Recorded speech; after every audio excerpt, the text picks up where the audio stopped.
Hey, so my name is Chelsea Madden, and you have joined the session on turning intent and tech data or tech stacks into revenue, something that is very near and dear to my heart. So I work for SalesIntel. I'm the VP of Customer Success. I've been in this data space for about 7 years now, and I absolutely love it. I'm not curing cancer by any means, but I definitely am helping sales and marketing professionals gain insights and be able to drive more productive and efficient revenue streams. So today we're going to cover some topics that are I'm super passionate about, as you'll see here in a couple minutes. But our agenda is focusing on what are technographics, understanding the power behind those technographics and tech stacks at organizations that you're going after. How do you harness that power to segment properly with an ABM strategy? In addition to that, finding the needles in the haystack, that's my go-to line. So you'll hear it several times today. But ultimately, I believe intent is like a magnet, and it's able to pull out the right opportunities at the right time. And leveraging that in combination with Technographics is a very powerful strategy. And we're going to talk about that. Talking a little bit more about active intent with competitive installs, as I just stated. And then I'm going to provide you a Technographic and intent playbook that you can apply after the session. Last but not least, there's definitely some what not to do's when it comes to leveraging technographic data and intent data. So we're going to cover those as well. And then we'll have a Q&A session. So I'm super excited to get started here. And we're going to lead it off with the power of Technographic. So the 411 on Technographics is that we, SalesIntel, have the ability, as well as other vendors out there, to show you the tech installs at organizations. This is great for companies that integrate or partner with technology suites, or you're selling a product or service that helps current tech stacks.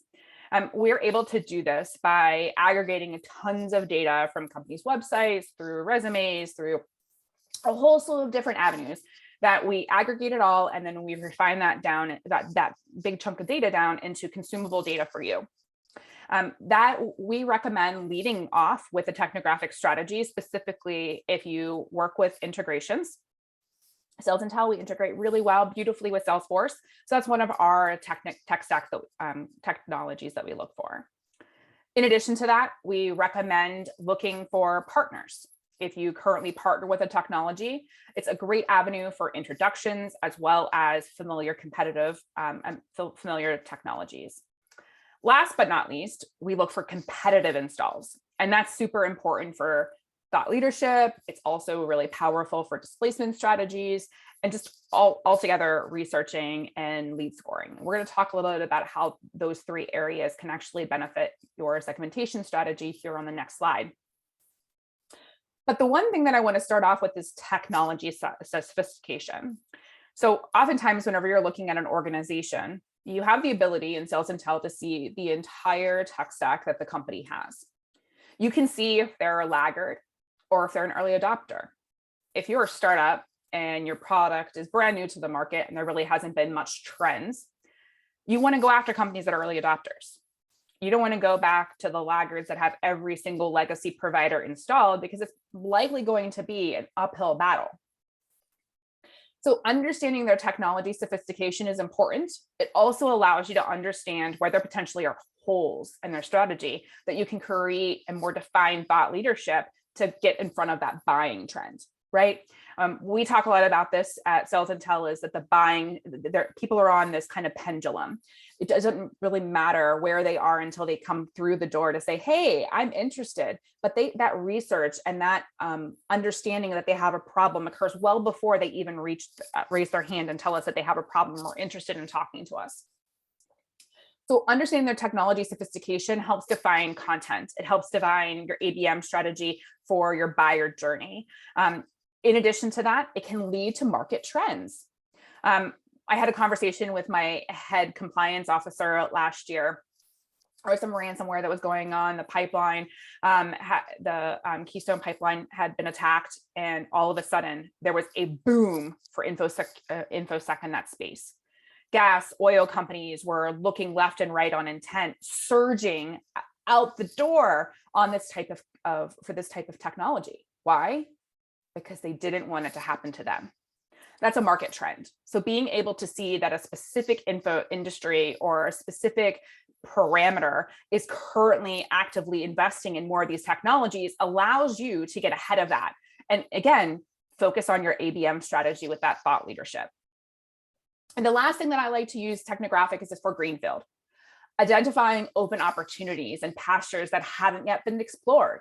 They don't have your competitor installed. They don't have anything similar to your product, but you have seen an interest and or you've closed some business that fall into those parameters that allow you to explore those greenfield opportunities and get your product marketing team aligned to help build the product to meet that, or your service offering to meet that need. So now we're going to talk about leveraging and in segmentation. So I really believe that it allows you to have broader customizations whenever it comes to your ABM strategy. So I'm going to give you 3 different avenues that allows you to focus on this. First is your warm up. And this is harnessing all of that preliminary fit. Do they meet your ideal buyer persona? Do they meet your ideal customer persona? If yes, great. Let's move them over to the next column, which is lead scoring. Now you know that they have a technology that makes sense to you. They either have a competitor, they either have an integrator, or they have somebody that you partner with that you can have an easy access to that potential relationship. That starts fueling where you want to go with your lead scores. How, if they're preliminary fit, do you want to rank this one higher than this one so that you can spend your time wisely? I also think of technologies at this point fueling your content creation, right? Giving that displacement and that positioning strategy, helping with your messaging, making sure that everybody's on the same page. And last but not least is your qualifiers. Now you've identified the right companies, you've identified where they fall within your funnel in terms of lead scoring, you've created this amazing thought leadership and content. Now you need to go to the marketplace. So we want to talk about positioning, we want to talk about differentiation, displacement, and cross-sell and upsell opportunities. During this presentation, I'm going to have several different slides in here that talk about it from an account management perspective, from a customer marketing and ABM strategy post-sale. I think it's extremely important in organizations to focus not only on the pre-sale aspect of ABM strategy, but on the post-sale. And upsell, cross-sell, and displacement are really key components. So we'll touch on that here in a minute. So the first strategy that I'm going to give you is your integration partner. Regardless of whether you sell a product or a service, you likely have some type of integration partners that you look for. So in this instance, we're going to state that your company has a specific integration partner and you've identified a company that fits your ideal customer profile, your persona, that you know that this is a slam dunk whenever it comes to the look and feel of the company, let alone the fact that they have your integrated partner. So you want to think about that strategy that you start to focus on to create that ABM marketing campaign. You want to make sure that you're adding value to the current tech stack, right? I'm going to use Salesforce as an example for SalesIntel. Salesforce is a really hard tool to displace, right? You spend a ton of money, ton of time, resources that you physically have managing that particular tool. However, there are add-ons that can be super valuable to helping with Salesforce. Different technologies, different services that can help not only create more product efficiency, but it can also increase my value and my adoption of Salesforce best practices.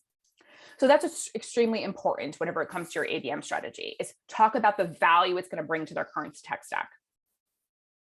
In addition to, you want to obviously outline a familiar technology, especially if you're brand new to the market space. Brand is key, but being able to butt yourself to something that's well known is really valuable. So kind of utilizing those 2 kind of avenues of why we add value, but here's how we can do it with this particular technology that you're already familiar with is kind of a slam dunk. Last but not least, at SalesIntel, we talk about the fact that personas, there's over 7 to 10 different people involved in a decision-making process.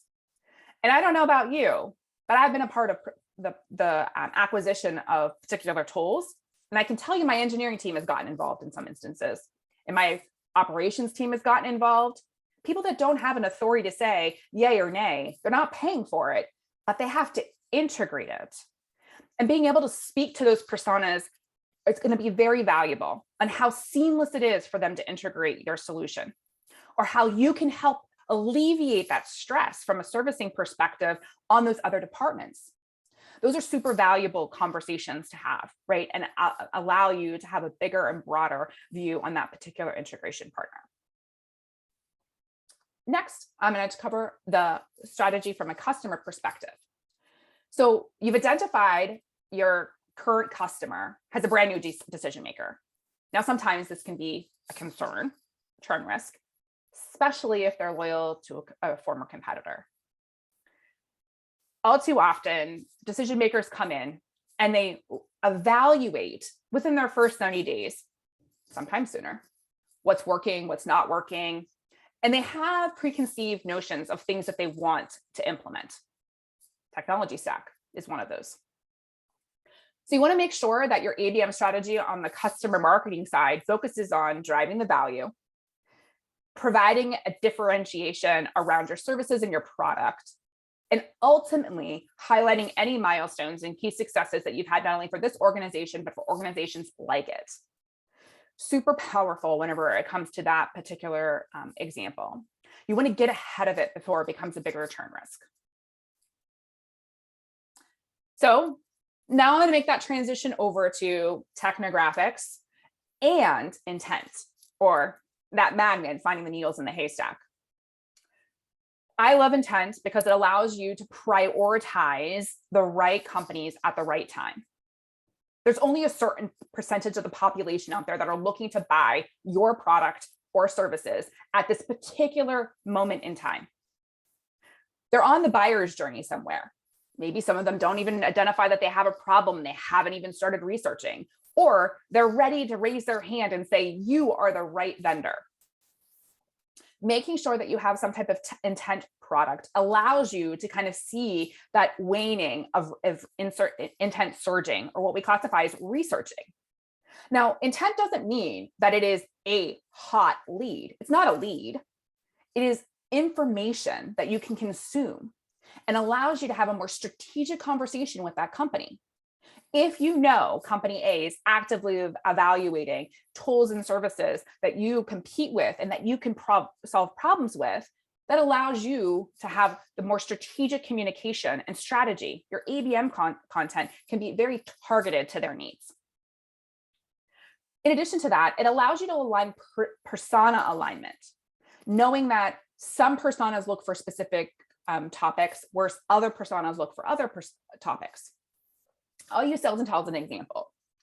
We sell into sales and marketing, as well as revenue operations and customer success.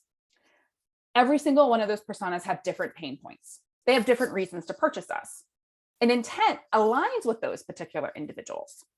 So being able to see that if somebody is actively looking for B2B enrichment and firmographics, typically that's going to wane over to that rev ops, marketing content leader, making sure that they have standardization of data so that they can allow their segmentation to work properly and funnel the leads to the right avenues.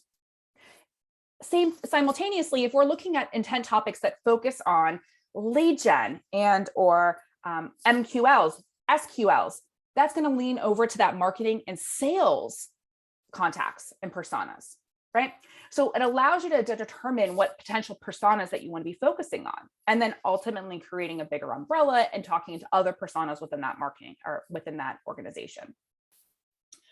I think intent also helps with lead scoring. It allows you to determine if they're surging on multiple topics, which we're going to cover here in just a minute, that they have a higher lead score than if they're only surging on one topic or zero topics for that matter. In addition to that, it allows you to create market trends. I'm really big on looking at the number of companies that were surging on a specific topic that I recently closed. Why? Because if I don't have thought leadership on that topic, I better gosh darn go create it. And that helps me fill my ABM strategy. Knowing that you're turning in prospects to customers on specific things that they're surging on and that they're evaluating, they're researching, and you don't have any content at all created to that is a low-hanging fruit. So we're going to talk about intent being ultimately bigger means better. In training on SalesIntel, our platform, you have the ability to select multiple different topics. You can select from one, in some packages up to 25 topics. And oftentimes customers will look at one particular topic. I want to see every prospect out there, every company out there that is surging on my competitor. Great strategy. Competitors and intent topics, highly recommend. But surging on one doesn't give you anything, not even a smoke signal. You want them to be surging on multiple topics. Why? Let's think about the last time that you purchased something on the internet. Now that's B2C intent data, but it works. So you're looking for a pair of shoes. You type into Google search and you type in Nike. Immediately on your sidebar, you have all of these advertisements associated with Zappos and Adidas, New Balance, everything that can potentially be a competitor to Nike. Why? Because they think that you're shopping for shoes, of course. When you go to Instagram, you go to Facebook, you go to Twitter, those ads follow you. The more you research, the more inundated you get with those ads. I recently was buying a bed for my daughter, transitioning her out of a toddler bed into a big girl bed. Started looking at parent forums. Which is the best mattress? Should I get a bed rail? What types of sheets should I buy? Pillows should I buy? All of these things that I had no clue of being a first-time parent. With that said, the more intense my search got, the more targeted the resources were being spent on me. Purple was following me everywhere. If you don't know, the mattress company, they basically were bundling their mattress purchase for me. It was going to include 2 sets of sheet, a waterproof mattress pad, 2 pillows, delivered to my door in 7 days. Pretty amazing bundle. The reason why they were able to bundle all of that for me was because they were watching my every move. Intent does the same thing. It's kind of like Big Brother. So why I'm relating this conversation from this analogy is that at your company, you don't want them to look for one thing. You want them to look for everything, because the more that they look at things, the more realistic it is to be a prospect of yours. The better the fit it is, the more timely the acquisition of that customer. And either on the sales or on the marketing side, you care about customer acquisition. So in this particular graph, you can see here that green banner, that is focused on the most number of intent topics with the fewest number of available opportunities. That's how it works, guys, right? The more somebody surges, the fewer you get. All great things in life come in smaller quantities. Whereas if you have 0 topics, you have a whole plethora of the world out there. But that also could be just throwing spaghetti on the wall and hoping that it sticks. So I like to use precision, right? Throw the dart at the bullseye. So I recommend strongly when you're evaluating intent providers and you're looking at how to leverage intent, it's not 1 topic. It's not 2 topics that make a slam dunk. We're talking about 5 to 10 topics or more that is going to make your strategy successful. So be mindful of that whenever you're looking to apply intent. You can get some false positives that can give you a run for your money, right? And you want ultimately those customer acquisitions to drive value quickly. So now we have our intent, right? We have the magnet ready to pull out all those needles. You have your topics associated with your competitors, your brand, your personas and what they're looking for and their pain points that you solve. The lowest hanging fruit are those that have your competitor installed, that are looking for an alternative solution. You have an in. They have a pain point that your competitor hasn't resolved for them. This is your time to shine. This is when all of that thought leadership and those ebooks that you put about how to displace someone and the things that they should look at for investing in solutions and products and services that you offer, this is your time. So how do you structure it for success? The first thing is that you want to understand the tech landscape. Again, going back to that segmentation, firmographic ICP segmentation, technographic segmentation, right? Knowing that it's a really good fit, that they have this specific competitor installed and they fit all of the other parameters that you're looking for to make them pre-qualified.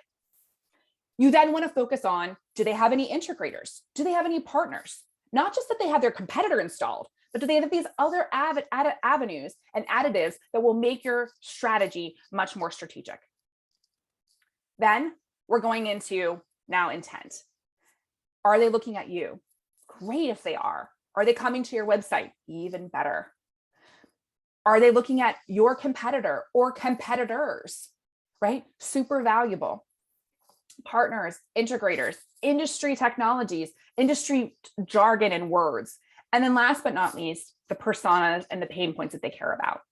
All of those should be classified as your intent parameters. The more they surge on, remember, the better the strategy it is for you. So now you're ready to run.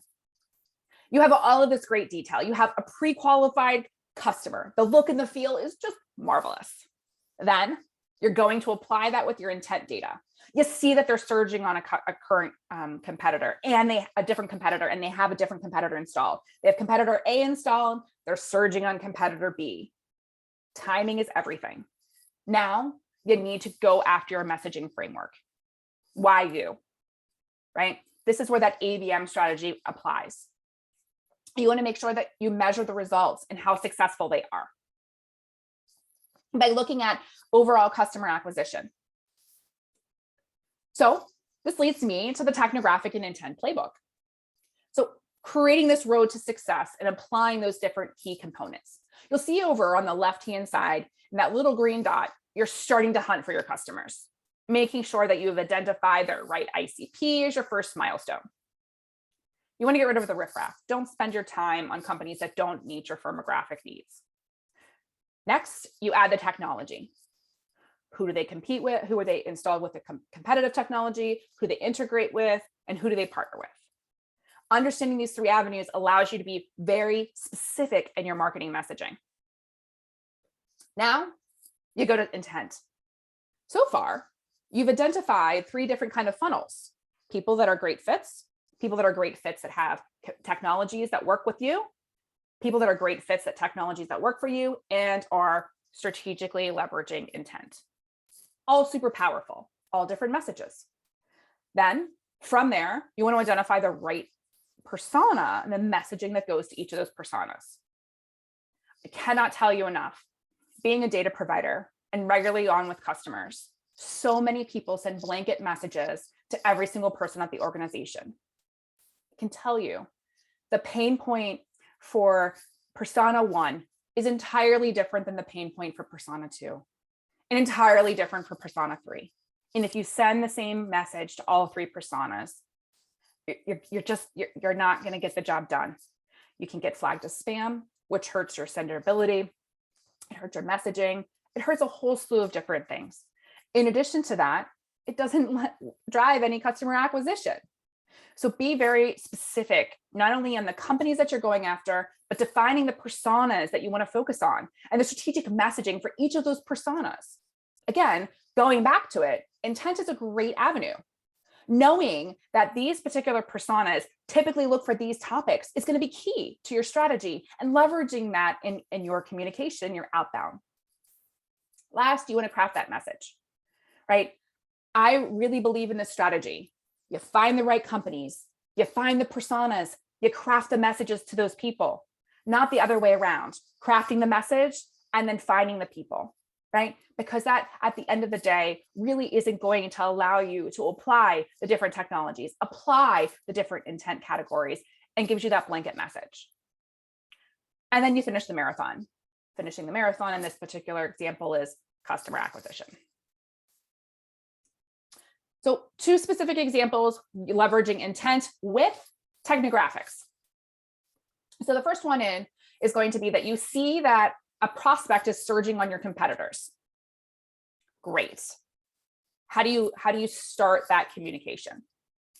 So you want to differentiate your service. You want to make sure that you highlight, right, any specific served topics, not the competitor topics, but maybe they're evaluating B2B firmographics or standardization of data, topics that are specific to SalesIntel, but you would have specific topics that address pain points for your organization. Those are the things that you want to be highlighting. Thought leadership pieces, giving them content, not coming out of the woodwork and saying like, buy us, but more strategic in your messaging. You also want to make sure that you don't outright state any competitor that they're surging on, right? This is about you and them. It takes 2 to tango, not 3 to party. So make sure that your messaging is specific to you, specific to their pain points, their tech stack. Forget about the competitors. That's a message for another day. The beginning message should always be about you and them and how you can create that synergy together. Next, I want to talk about, again, from the customer's perspective. Now you see a current customer is actively surging on a competitor. Oh no, right? There's many reasons that this happens. It can be a new decision maker, which is the example that we had earlier, right? And they're loyal to an alternative competitor. It can be that they're unhappy or unsatisfied with your product, or a great opportunity for cross-sell. They don't know that your product and service suite can actually help them in other areas of the business, which is a benefit to you. So this isn't always a bad thing. My team, I manage a team of account managers at SalesIntel. We focus on this strategy every single day. We want to make sure that we're ahead of all of this. If we start seeing those surges, we go after them. We want to make sure that we have an EBR to drive value and what we can do for that organization, and making sure that we're achieving all of their specific growth goals. In addition to that, we want to ask the hard questions. What are the pain points? Where are we not meeting your needs? By asking those questions, that allows us to have a more strategic ABM strategy after that. We can address their needs through fluid communication via email, in-app messaging, whatever the avenue is, or the channel that we're leveraging, to be more specific to their needs to drive that engagement. And you also want to always remind them of successful milestones that they've achieved. Super, super important. And that's where that EBR comes in again. So I told you before we wrap up here to open up for an open forum Q&A, I'm going to leave you with a what not to do. So the first thing is, intent and Technographics can be very big brotherish. You see what they have installed without, you're looking under the hood without actually ever having the hood open, right? That can leave somebody uncomfortable. You want to do it tactfully. You don't want to say to them, I saw you on our website, or that I know that you're using this technology, or you're researching things like X, Y, and Z. Bad examples. You want to do it tactfully, leveraging it through thought leadership. Explaining to them why you think that those things are important to them, because other decision makers similar to them in similar industries with similar focus points have seen success in your product or service. You also want to make sure that you're casting a really wide net. ABM is great whenever you're single threaded. It also can be super powerful with multiple buyer personas. Most important, that those messages are very specific to each of those personas and not just a lump creation. And then you want to measure your success. What messages are working better? On our team here, we have a very strong ABM strategy, always delivering value to our customers, or trying to at least.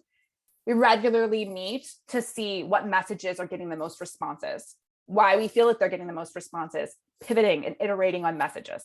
It's really important for you to do that for any ABM strategy that you employ. So the floor is yours. I am here to answer any question about my experience on the sales side, where I spent 15 years of my career, or the CS side, where I've spent 3 years. So please feel free to ask me any question on how to leverage intent, Technographics, and applying those to an ABM strategy.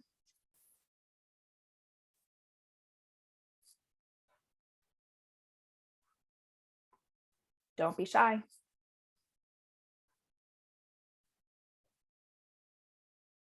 Perfect. So thank you so much, Stephanie. The question is, can you talk a little bit more about how to avoid getting flagged for spam and using best practices? Great question. So oftentimes when you can get flagged for spam for many reasons. So let me just rattle off several of those. First, your messages are not specific to the persona.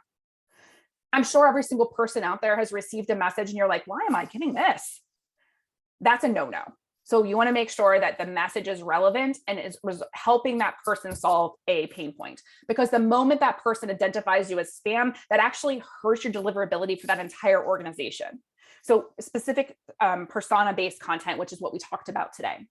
You can also get flagged for spam if you're emailing too many contacts that do not exist at that organization any longer, right? we talk about the Great Resignation a lot since the pandemic started.